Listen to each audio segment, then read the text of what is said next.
반갑습니다. 인사 서로 나누실까요? 한 주간 수고 많으셨습니다. 네, 한 주간 수고 많으셨습니다. 그리고 다시 교회에 돌아오신 것을 환영합니다.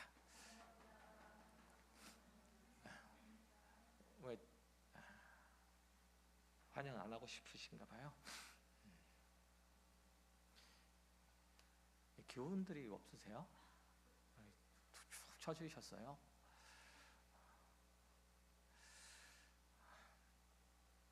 날씨가 갑자기 추워져서 그런가요? 오늘 새벽 날씨가 2도, 3도 뭐 이 정도 되던데 많이 추웠죠?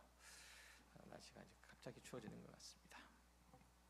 그래도 주님의 말씀은 항상 뜨거운 말씀이니까, 성령께서 역사하시면 항상 우리의 마음을 뜨겁게 하니까 오늘도 기대하시고 이 말씀 함께 나누시길 바라겠습니다. 말씀 나누겠습니다. 모든 그리스도인은 세상에 속한 자가 아니라 하나님 나라에 적을 두고 있고 하나님의 다스림 가운데 살아갑니다.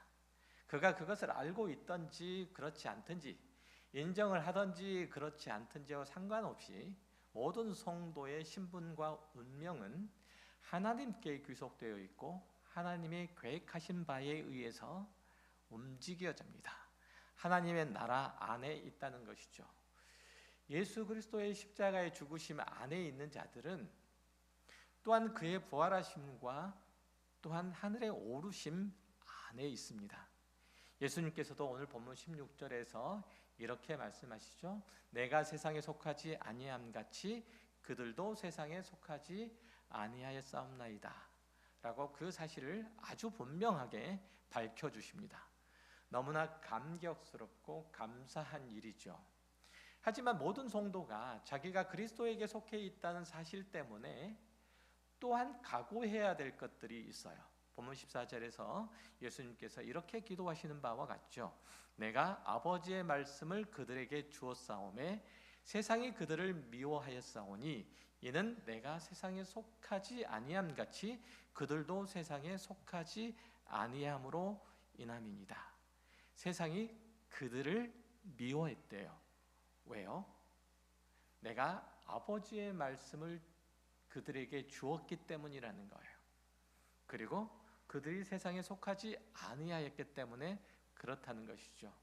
우리가 예수를 믿는 것 때문에, 믿는다는 사실 때문에, 예수께 속해 있다는 사실 때문에 우리는 세상에서 미움을 받을 수밖에 없다라고 말씀하고 있죠.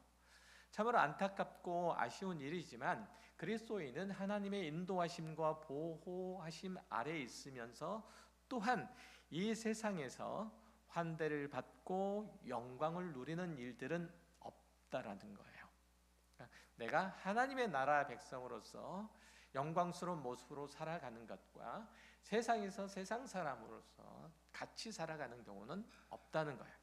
단지 세상 사람들에게 인정받지 못하는 것을 넘어서 세상의 모든 일들에 대해서 우리가 그렇다는 거예요. 사람들에게 뿐만 아니라 세상의 모든 일들에 대해서도 그렇다는 거죠. 성도는 예수를 믿음으로써 어려운 일이 생기고 사람들에게 홀대를 받고 따돌림을 받는다는 거죠. 성도의 인생은 그렇게 진행될 수밖에 없고 성경은 그러한 성도의 삶이 하나님 편에 있는 것을 확인해 주는 것이므로 오히려 당연히 여기고 기쁘게 여겨라 이렇게 얘기를 하죠. 너희가 세상에서 환난을 받거든 어떻게 하시라고요? 기쁘게 여기라. 너희가 세상에 속하지 않은 것을 드러내주기 때문이라는 거죠. 하지만 기독교인들 중에서 상당수는 이렇게 생각합니다. 세상 사람들은 자신의 힘과 재주와 능력을 의지해서 이 세상에서 성공하고 승리하려고 하는 자들이고 성도들은 하나님을 의지해서 그의 도우심을 구하여 그것들을 이 세상에서 성공을, 승리를 얻으려고 하는 자이다. 똑같이 세상이 목표인데 예수를 믿는 사람들은 단지 하나님의 손을 빌려서 자신이 원하는 것을 얻어야 되고 그러려면 믿음이나 헌신이나 봉사나 헌금이나 이런 것들을 통해서 하나님의 마음에 들어야 된다라고 생각하는 사람이 되게 많아요. 여기는 그런 분 혹시? 절대로 그렇지 않다는 거죠. 우리가 예수를 믿는 것은 이 세상에서 승리하고 성공하고 높아지려고 하는 것이 아니라 하나님의 자녀로서 그의 선하시고 의로우신 통치에 순복하되 주님 부르신 그날까지 하나님의 뜻을 자신의 삶 안에 펼쳐내려고 하는, 하나님의 거룩하심을 따라 살려고 하는 모습으로 살아가는 것, 이게 하나님께서 우리를 이 땅에 두신 목적이고 또한 예수께서 우리를 부르신 목적이라는 거예요. 히브리서 11장에서 이렇게 얘기를 하죠. 모든 성도는 이 세상에서 외국인이고 나그네로 사는 거다. 그러되 우리는 본향을, 나그네의 일뿐만 아니라 본향을 향해서 가는 자다라고 말하고 있어요. 정처 없는 것이 아니라 분명한 우리의 가는 길에 목적지가 있다는 거죠. 그곳이 어디라고요? 본향, 우리의 본향이 있다는 거예요. 이 세상에서는 우리가 무엇을 영원토록 소유하고 누리고 만족하고 기뻐할 것은 없어요. 게다가 이 세상은 어떻게 해서든지 우리가 하나님의 다스림 아래서 사는 것을 방해하고 반대하고 제지해서 이 세상에 무릎 꿇기를 원해요. 그리고 우리의 마음을 하나님께로부터 빼앗아서 세상으로 끌고 가기를 원해요. 그리스도인에게 세상은 그래서 항상 유혹과 시험과 시련과 고난을 가져다 주는 곳이에요.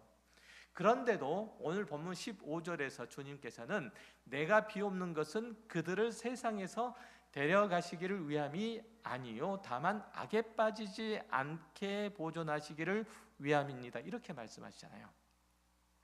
그렇다고 해서 우리가 빨리 천국에 가자 이렇게 해서 단체로 한 곳에서 모여가지고 자살 기도를 하자는 얘기가 아니란 얘기예요.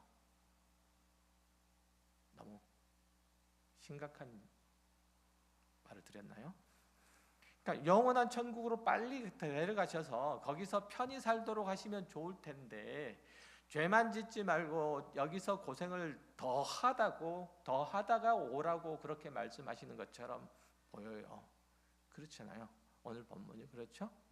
그러니까 내가 이 험악한 세상 가운데서 하나님의 사람으로 실컷 고생만 하다가 갈 건데 빨리 오라고 하시면 좋을 텐데 그러지 말고 이 세상에서 살다가 오라고 말씀하신다는 거죠. 정말 섭섭한 마음이 들어요. 주님께서는 우리가 이 세상에서 고생하는 것은 아랑곳하지 아니하시고 다만 악에 빠지지 않게 보존해 주십시오. 우리를 시험에 빠지지 않게 해주십시오라고 말씀하시는 건 똑같죠. 그렇게 간구하시죠. 왜 그럴까요? 이 땅에 있는 시간들이 우리 그리스도인에게 절대적으로 필요하기 때문에 그래요. 다시 한번요.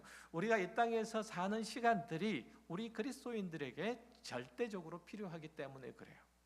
우리가 이 땅에 사는 동안에 하나님께서 우리를 통해서 그리고 우리 안에서 이루시려고 하는 일들이 있기 때문에 그래요.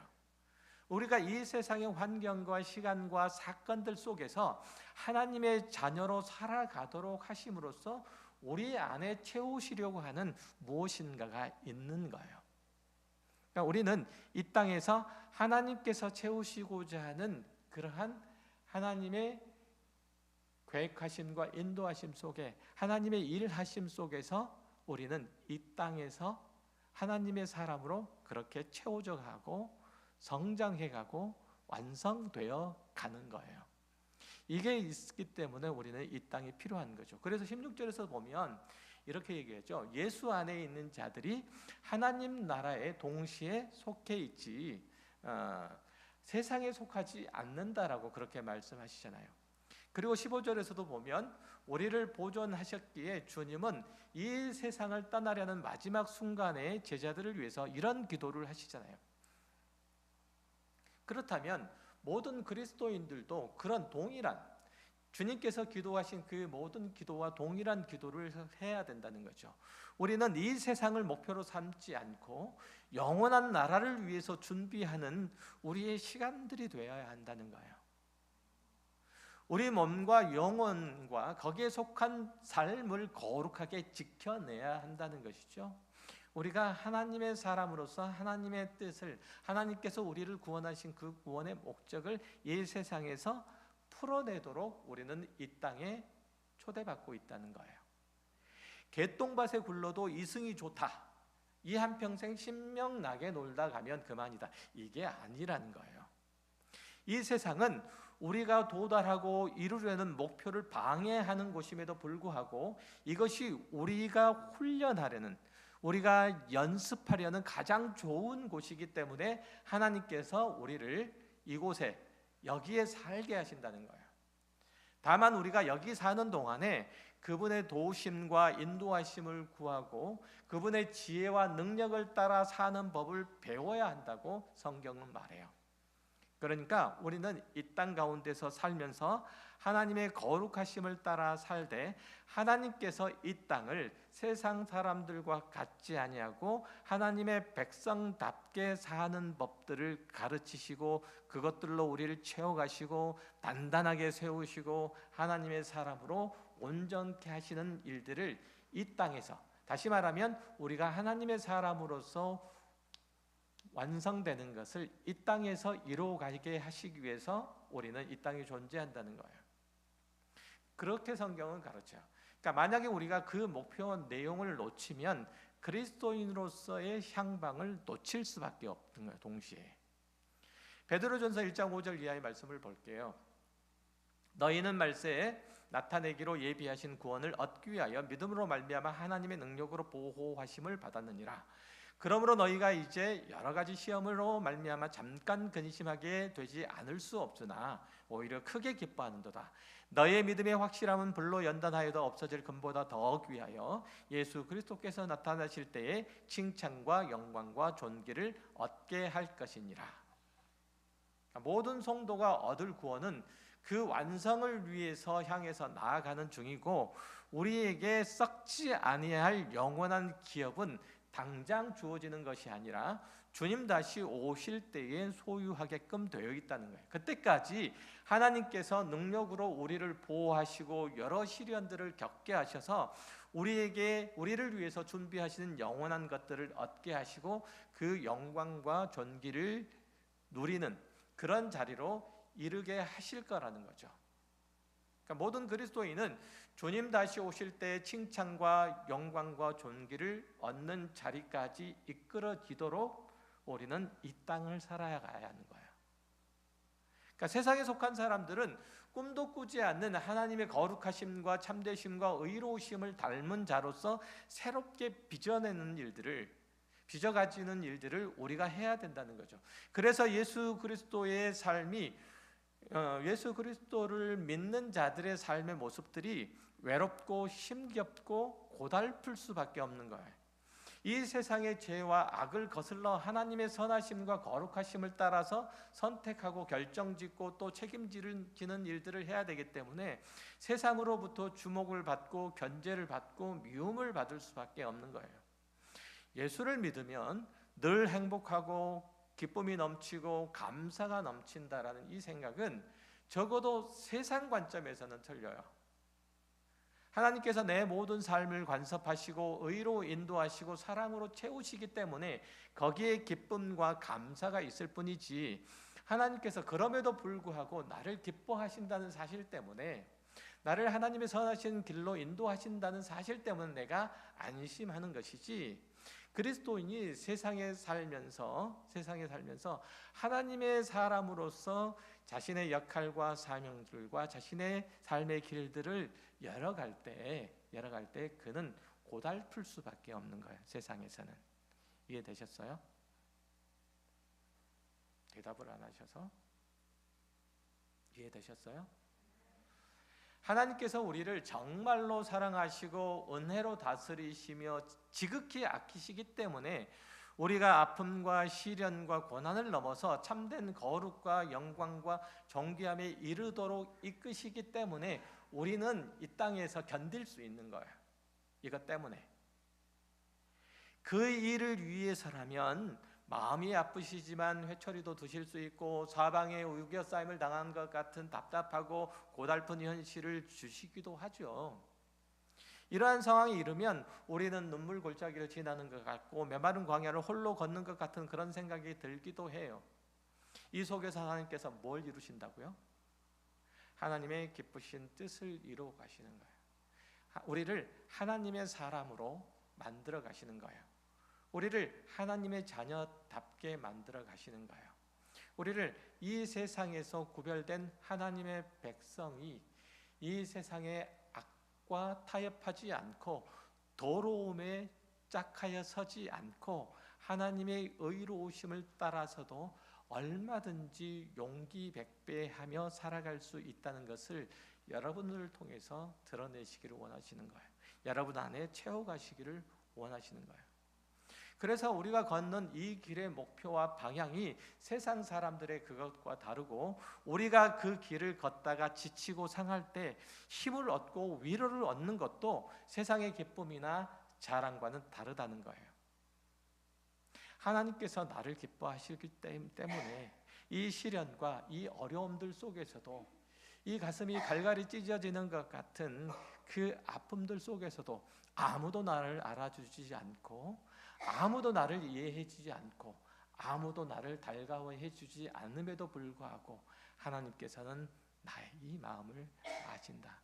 하나님께서는 내가 걷는 이 길을 기뻐하시고 이 길을 그리스도 예수께서 먼저 가셨다. 이게 우리의 기쁨이에요. 우리의 자랑이고 또 우리의 만족인 거예요.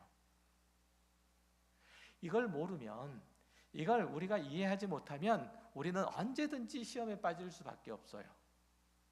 의롭고 선하게 사는데 왜 이런 일이 일어날까?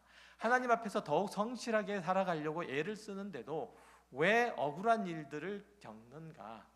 옛날에 대강 믿을 때는 그런 일들이 없었는데 열심히 신앙생활을 하려고 하다 보니까 훨씬 더 큰 어려움과 고난이 닥친다.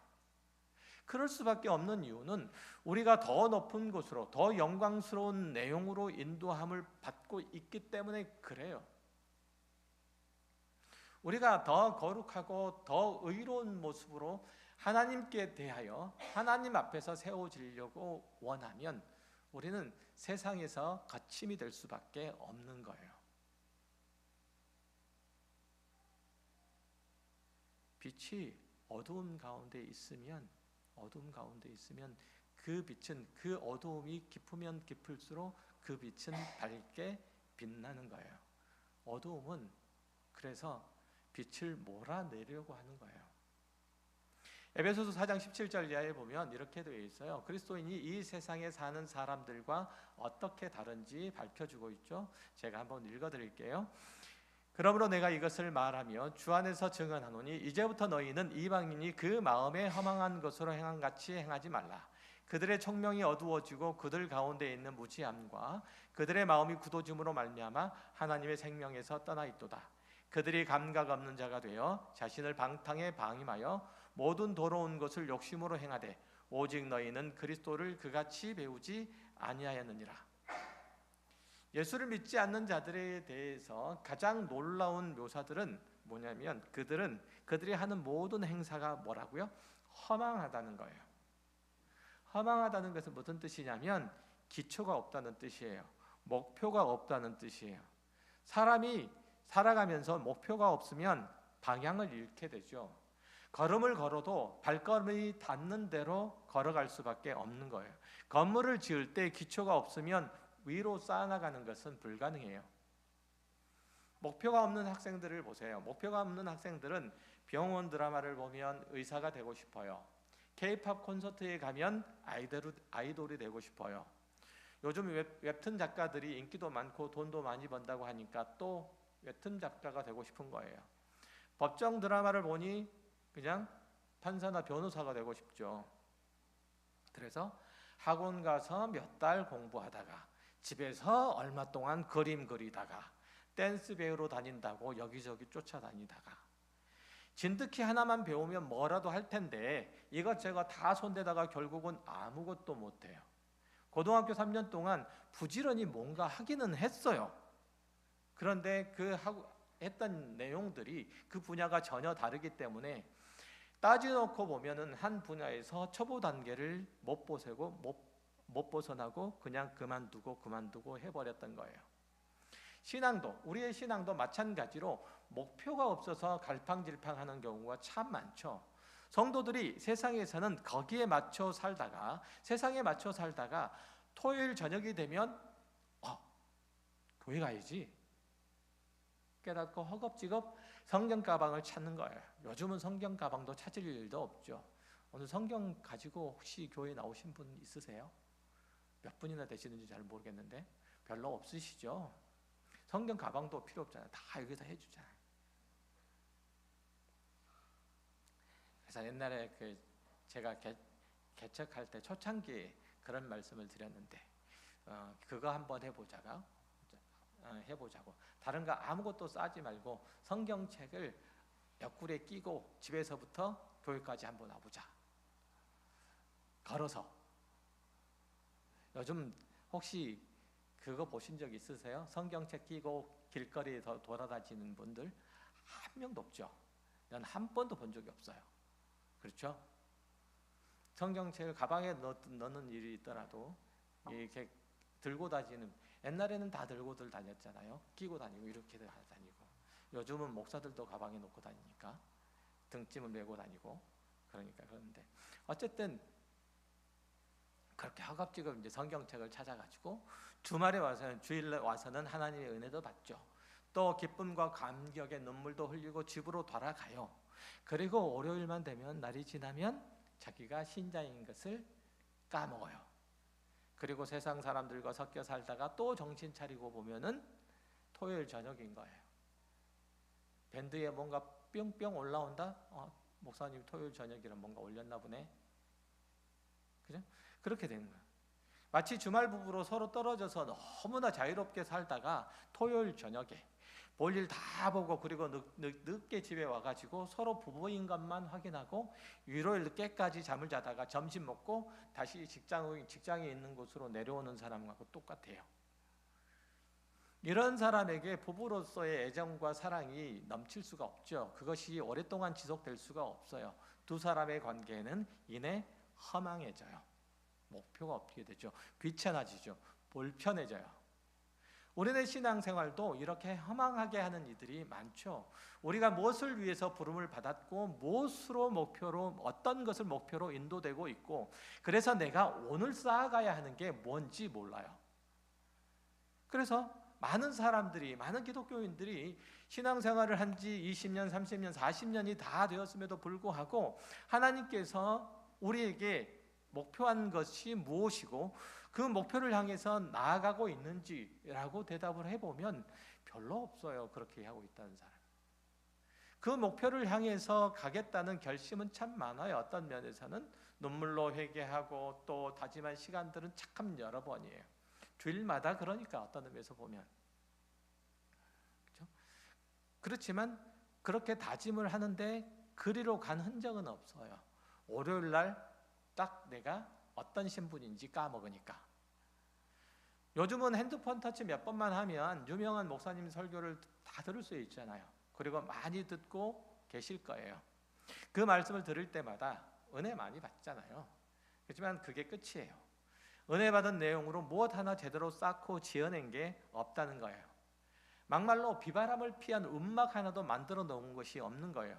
열심히 왔다 갔다 한 건 같은데 그리스도 안에서 지어져 가는 모습은 별로 없는 거예요.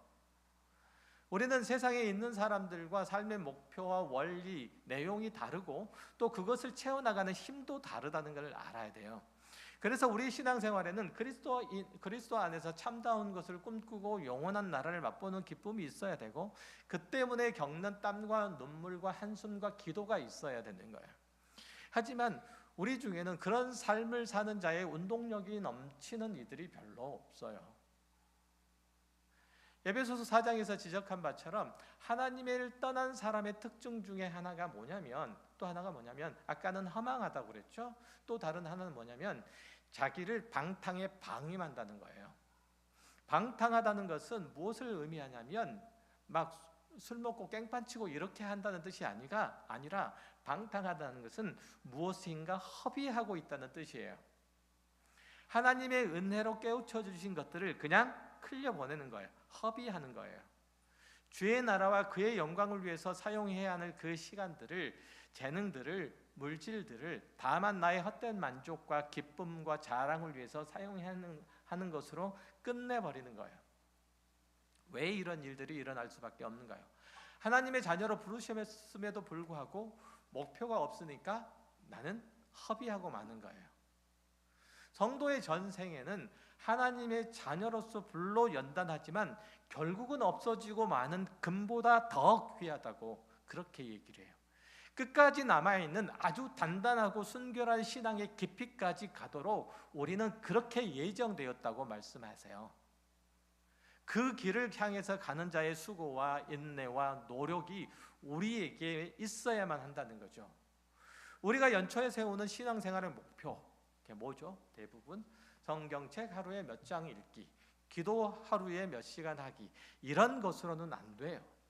그것은 신앙의 목표가 아니라 우리가 하나님의 사람으로 든든히 세워지고 길들여지기 위해서 하나님께서 마련하신 은혜의 방편에 불과해요.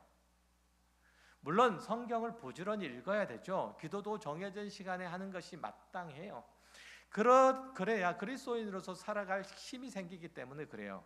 용기가 생기기 때문에 그래요. 매일 성경을 묵상하고 연구하는 것은 오늘 하루 내가 해야 될 일에 필요한 원리를 찾고 그 에너지를 공급을 받는 행위예요. 이거는 근데 신앙의 목표는 아니에요.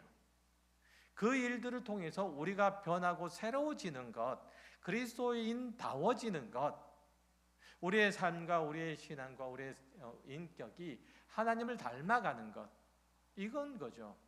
하나님을 따라서 의와 진리의 거룩하심으로 지으심을 받은 새 사람이 되어가는 것, 그 존재와 인격과 성품에 있어서 다른 사람이 되어가는 거예요.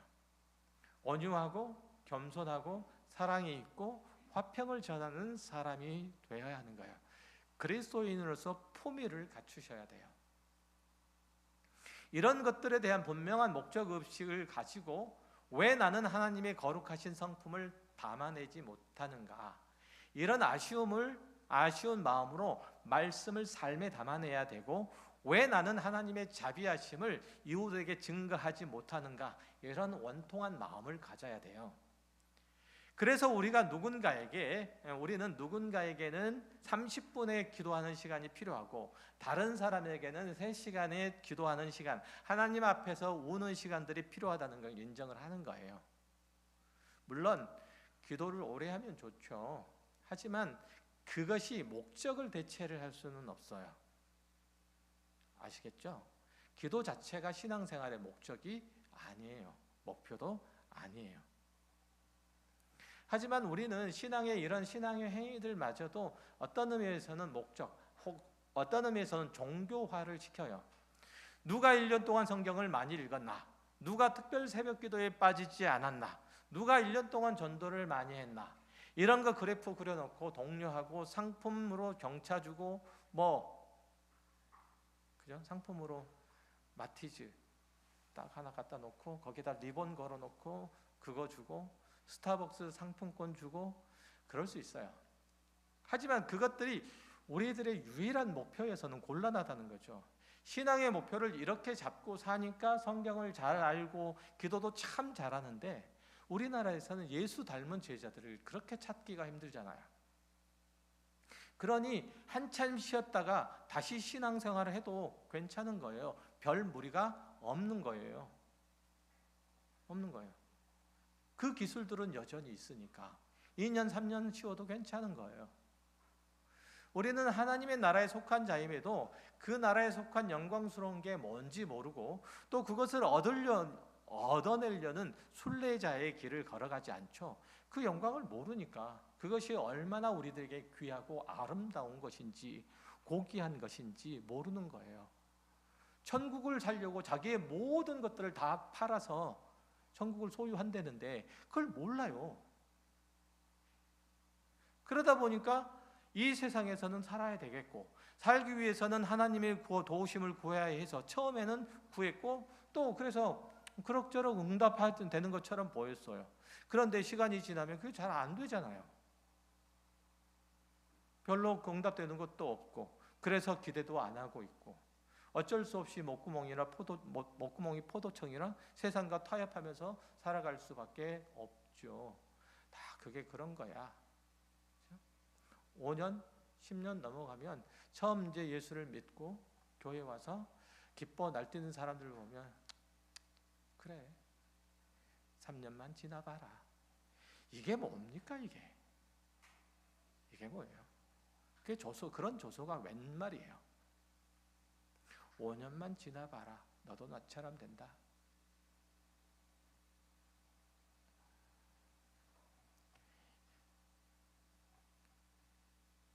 오늘 본문에서 주님께서 제자들을 위해서 기도한 것은 그들이 악에 빠지지 않게 보존하시기 위함이잖아요. 제자들의 안전과 평안을 지켜달라거나 그들의 편의를 봐달라는 게 아니었어요. 혹은 그들의 능력을 향상시켜서 세상에서 그들의 존재감을 향상시켜달라는 것도 아니었어요. 예수님 당신의 구속 사역을 통해서 하나님의 자녀가 된 그들이 하나님의 사랑과 열심으로 인해서 그 계획하고 목표하신 자리에 반드시 이르도록 해달라라는 기도의 내용이에요. 성도는 절대로 자기의 선택을 따라서 매를 맞을 뿐 그것 때문에 자신의 운명이 결정되지는 않아요. 다시 말씀드려요. 성도는 절대로 자신의 선택을 따라서 매를 맞거나 상을 받을 뿐 그것 때문에 자신의 운명이 결정되지는 않아요. 왜냐하면 성도의 운명은 누가? 하나님께서 정하셨기 때문이에요. 하지만 우리에게 남은 것은 매 맞고 난 후에 정신을 차리고 복을 받는 것과 그냥 칭찬을 받으면서 복을 받는 것, 이 둘 중에 하나만 있어요. 어떤 것 택하실래요? 매 맞고 복 받으실래요? 아니면 그냥 칭찬만 받고 복만 받으실래요? 두 개만 있어요.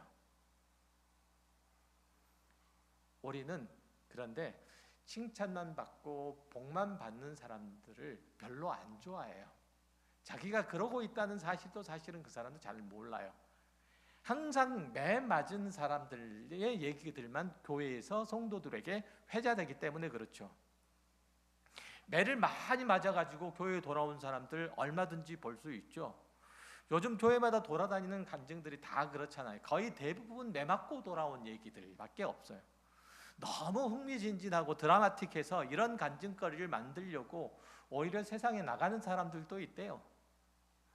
전과 17번이 교도소 화장실에서 용변을 보는데 심심해서 옆에 있는 성경책을 집어들었는데 거기서 하나님께서 큰 음성으로 말씀하셨다. 빈지털이 절도범이 평생 남의 집 담장을 넘다고 회심해서 목사가 됐다. 이런 얘기 있잖아요. 술 마시고 운전을 하다가 동네 전봇대에 꽝 부딪혔는데 순간 별이 번쩍하더니 천사가 나타나서 너 이러면 안 된다 라고 해서 회심했다는 그런 간증들은 넘쳐나요. 이런 간증들을 만드는 것이 우리의 자랑이고 우리의 만족이냐고요.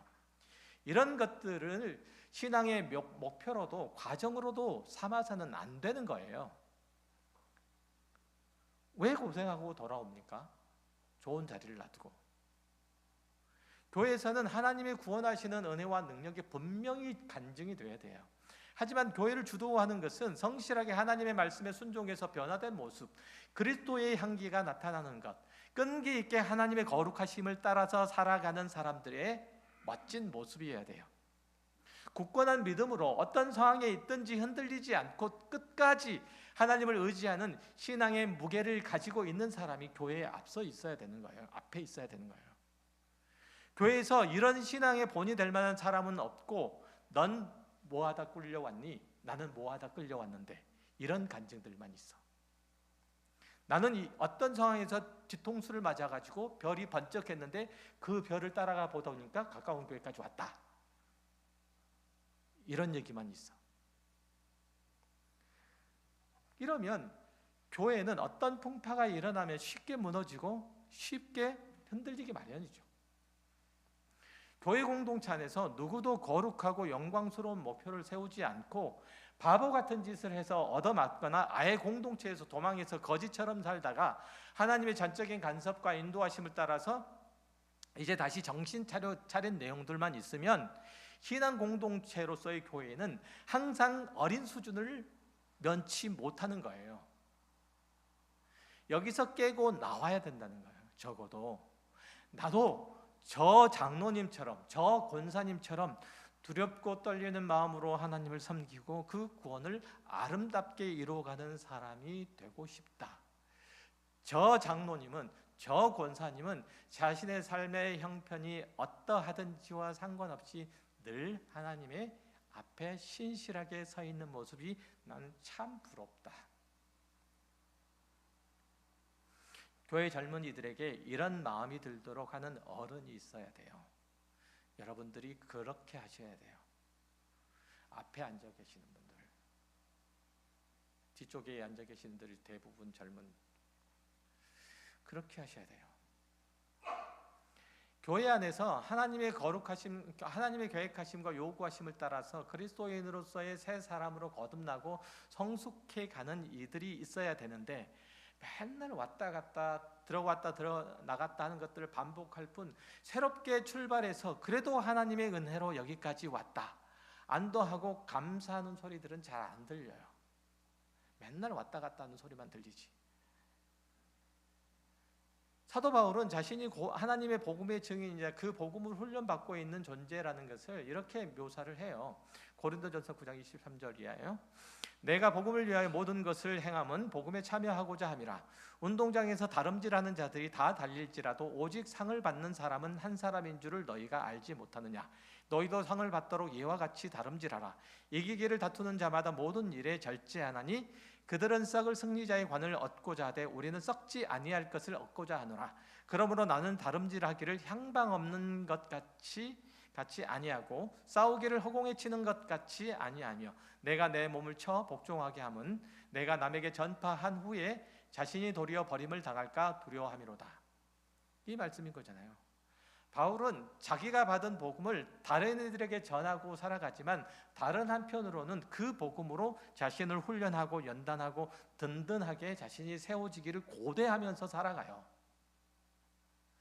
그는 복음을 전하는 그 자체보다는 그것을 전하면서 만나는 사람과의 관계, 그들과 함께 시간을 보내고 일을 나누어 가면서 발생하는 모든 사건들과 삶의 정황 속에서 하나님의 사람으로 다듬어지고 새로워지는 것을 소망하고 그렇게 열심히 그쪽으로 가고 있는 거예요. 그러니까 사도 바울이 열심히 복음을 전도했다 이렇게 생각하지 마시고 그 복음 안에서 그는 먼저 살아갔던 사람이에요. 사도 바울 자신에게도 신앙의 분명한 목표와 방향이 있었던 거죠.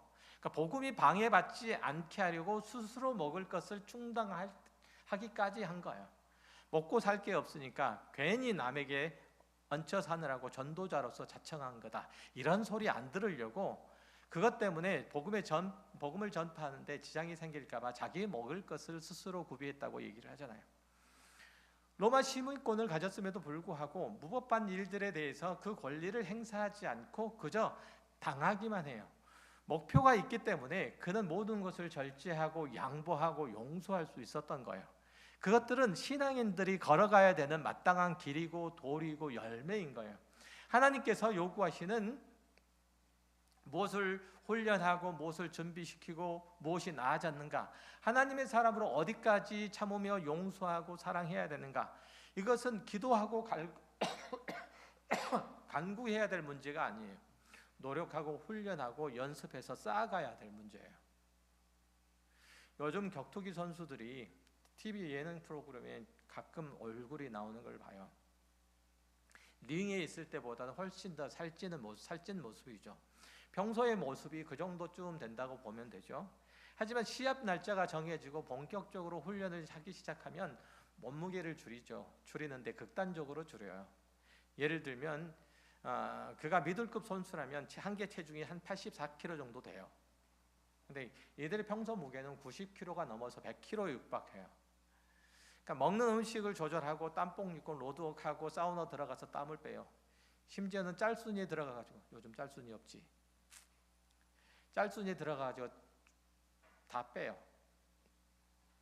그래서 몸을 최대한 가볍게 하고 시합에 들어가야 가볍게 몸을 움직일 수 있고 타격전을 한다거나 그라운드 기술을 구사한다거나 할 때도 민첩하게 움직일 수가 있는 거예요.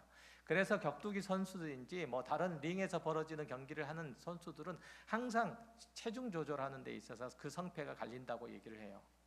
우리도 마찬가지죠.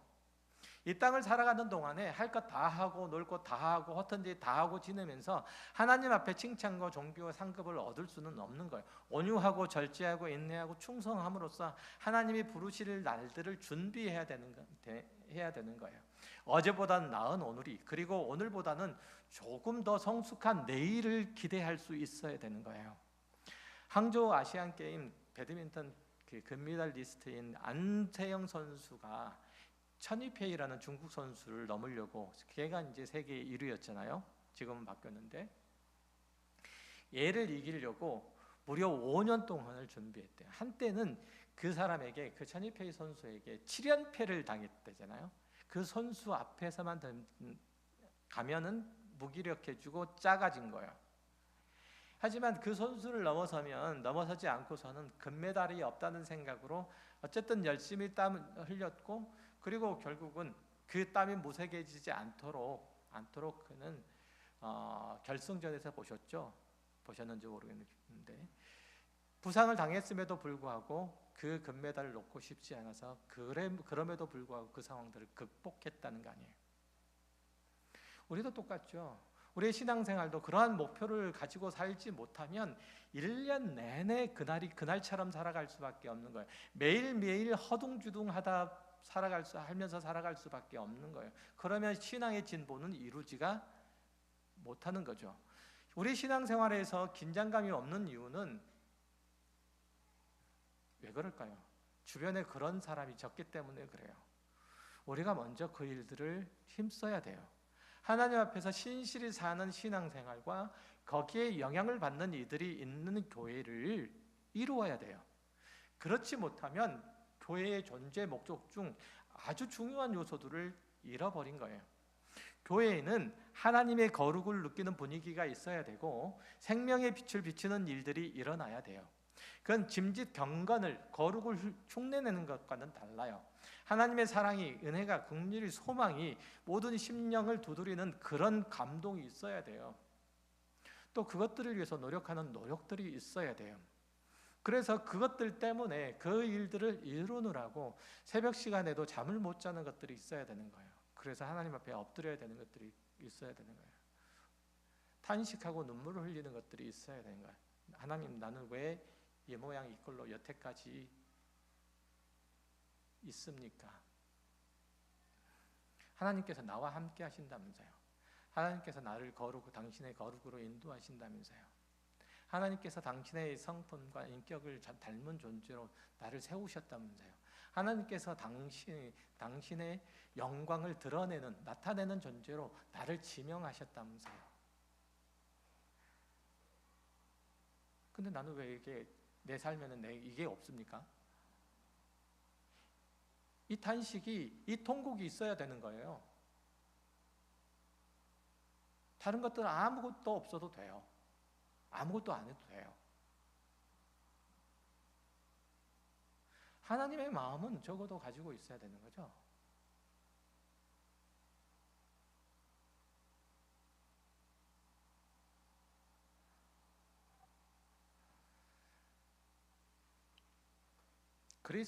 그리스도 예수를 아는 지식이 가장 고상하기 때문에 내가 그를 위하여 다른 모든 것을 버려도 괜찮다라는 그 마음이 우리에게 있어야 되는 거예요. 하나님을 닮으려고 하는 것에 비하면 다른 것은 다 쓰레기와 같다. 내가 쓰레기를 얻으려고 하는 것과 같다. 이런 고백은 목사 한 사람이 아니라 여러분 모두가 다 해야 되는 거예요. 여러분 중 누구도 난 자격 미달이다, 나는 아닐 것이다, 이렇게 생각하시면 안 되는 거예요.